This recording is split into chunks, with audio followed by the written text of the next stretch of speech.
دیکھو، ایک تدبیر انسان کرتا ہے، ایک تدبیر رب کرتا ہے، اور دونوں کی تدبیر میں اتنا ہی فرق ہے جتنا کہ دونوں کی حیثیت میں۔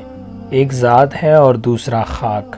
خاک کی لاکھ تدبیریں بھی ذات کے ایک کن کا مقابلہ نہیں کر سکتی۔ تو مایوس کیوں ہوتے ہیں؟ وہ ہے نا خالق، غم کا بھی اور خوشیوں کا بھی۔ جب اللہ نے کہہ دیا کہ میرے حکم کے بغیر ایک پتا نہیں ہل سکتا، تو کیا یہ غم جو تمہاری زندگی میں ہے، اس کا علم رب کو نہیں ہوگا؟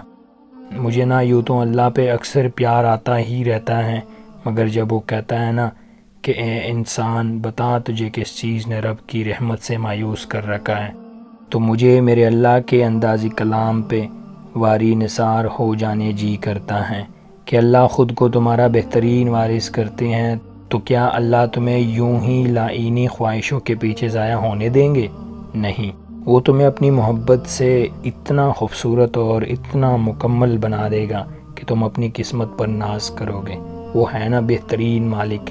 یہ آزمائش تو بس تمہارا اندر مضبوط کرنے کو آتی ہے، تاکہ تم اپنے رب پہ یقین کامل کرو کہ اس کے ہر کام میں حکمت ہے، اور جب اس کی حکمت سامنے آتی ہے نا، تو لوگوں کی تدبیریں اور تمہاری پریشان کر دینے والی خواہشیں سب الٹی ہو جاتی ہیں۔